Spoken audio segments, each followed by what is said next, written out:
Well, good morning, everyone. I'm somewhat better today than I was yesterday. I'm still a little bit hoarse, still got some coughing. Got up in the middle of the night a couple of times to hack a bit, but I don't feel quite as, yucky as I did yesterday. I mostly spent the day resting. Went to bed early. Well, actually, I didn't go to bed early. I went to bed late, but I was in bed early. So, uh, one nice thing is that I didn't ever get a really runny nose. So I did not get the rash under my nose that I usually get when I have these kinds of problems. I think this was really more like bronchitis than a cold. Really, really sucks, but hopefully I'll be past it soon. I'm really wanting to make a music video. And I'm going to be probably drinking water during this video because I'm still a little bit spasmodic.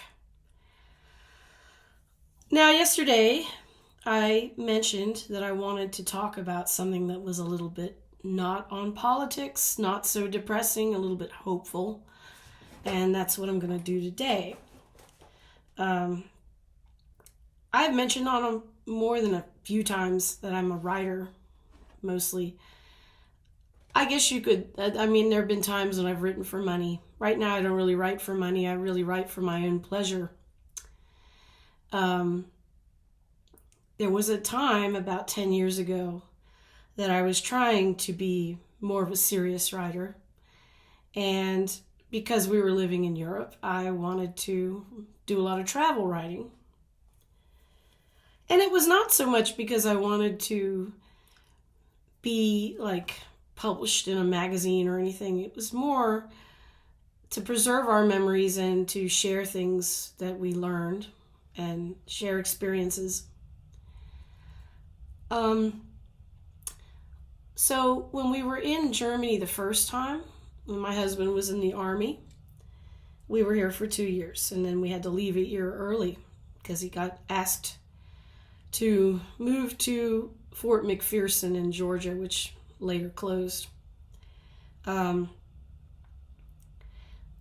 move was a real pain in the ass for us. It set into, we ended up moving 3 times in 5 years before we came back to Germany. So it was a real pain. And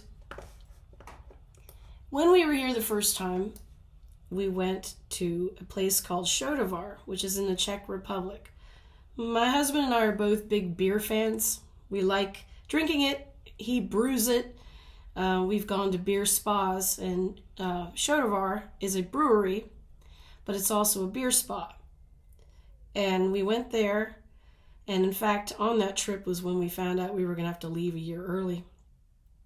And there were a couple of other places that I had wanted to see, but we missed the opportunity when we were here with the Army. So when we came back, I made a point of scheduling a trip to other beer spas. And over the Labor Day weekend in 2015, I planned a trip that I dubbed the Beer and Fucking Tour. Now, this was not because we were doing anything that was involving having sex, but because in Austria, there were a couple of beer spa type places I wanted to visit, but also a couple of places that have the word fuck in them in their names. And I have a juvenile sense of humor, so one of the places happened to be very close to one of the beer spas anyway, so we probably would have gone through it regardless. So anyway, I had planned this beer and fucking tour, and the first place we went to was called Hotel Moorhof, and it's in a little place called Franking, which is not too far from Salzburg. On the way to Franking, we went through a little hamlet called Fugging. It was spelled Fucking. You may have seen it written about on the internet. It's basically just a little hamlet. It has a few houses in it. But when it became known, English speakers were showing up there and stealing the signs and having sex under the signs. So they recently changed the spelling of the name to Fugging because they were tired of, annoying Americans being rubberneckers and doing, indecent things. I did get a picture of the sign, but I didn't even get out of the car to take it.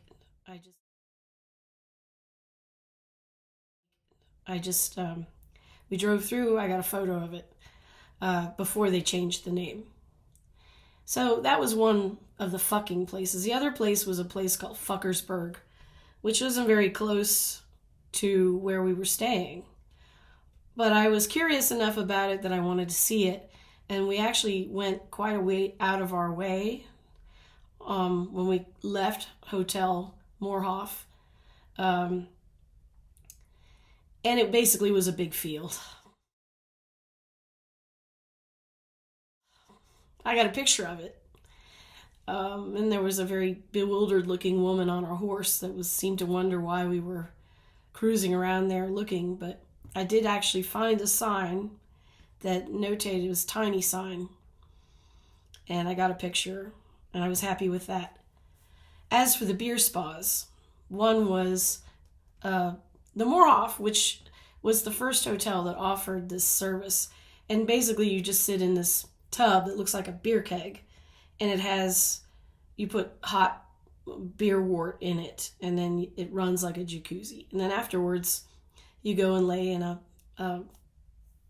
straw bed.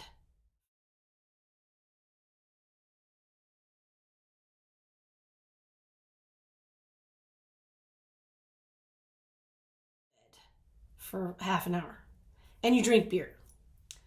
The other was a beer pool, which was at the Starkenberger brewery in Tarens, Austria. And they have since, I think, closed the beer pools. But basically what they were these big vats that had been used for making beer. And somebody enterprising thought, well, hey, we can turn this into a tourist spot. And for 250 euros, you and 3 of your friends could rent that for 5 hours. They basically just leave you alone, fill it up with hot beer wort, which didn't smell, believe it or not. You could drink all the beer you wanted and just hang out there.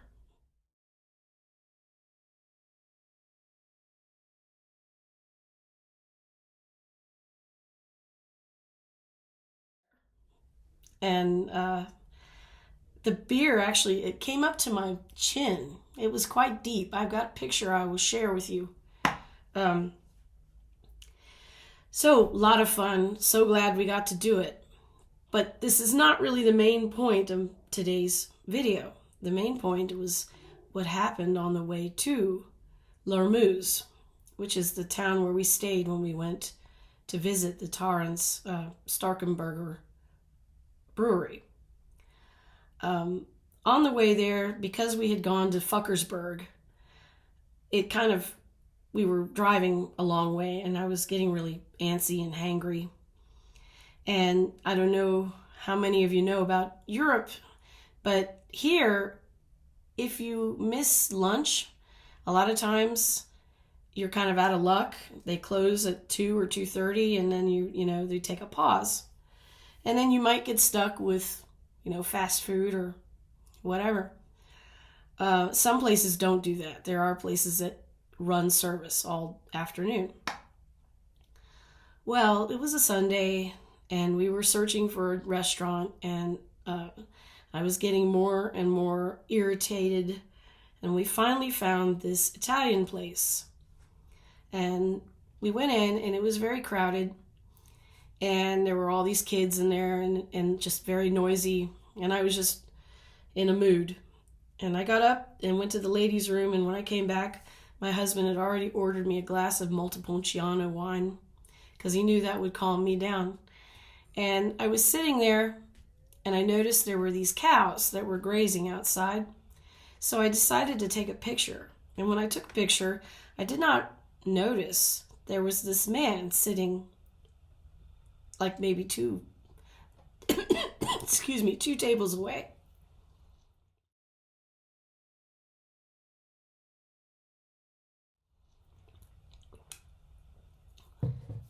And he was with a bunch of German women.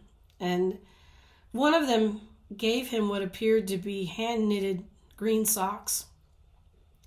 And he just kind of bowed. He looked so grateful and peaceful and serene. And there was something about him that just really took all of the stress and irritation away. And I was just really kind of like shocked and moved by this person. I didn't even know who he was. And I realized he was dressed kind of differently. And I later wrote about it. And my friend, German friend, found out that the guy was actually a Buddhist monk from Japan. His name was Toyoshige Sekiguchi. He is apparently a rather famous guy. He was staying in the town where the restaurant was, and I guess they were having a celebration for him. He was maybe getting ready to move on. He's been going around the world promoting world peace and nuclear disarmament. I don't really know much about Buddhism, but that man was the most peaceful person I'd ever seen in my life. I didn't know him, I didn't speak to him, and just looking at him took away all my stress. My husband actually knows a bit about Buddhism, and he told me what he knows.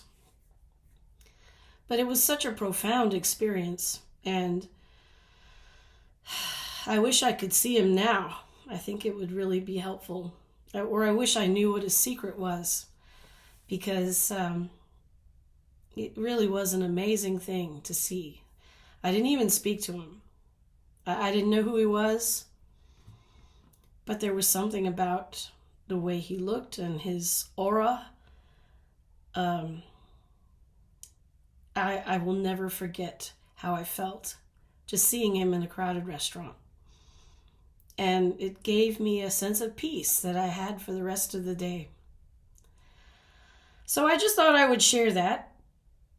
And I will add some photos. I'll add the photos in the video so you can see what I'm talking about. And I'm hoping that we can have more experiences like that Trump doesn't fuck things up so much for us that we're not welcome anywhere anymore. I have hope. And I think that Europeans, fortunately, are intelligent enough to know that this is not going to last forever, and that most of us are still their friends. So that's all I got to say today. I'm going to stop before my voice cuts out. I hope this was an interesting story for some of you, and maybe, God willing, I'll be able to do a music video later. Until then, sayonara.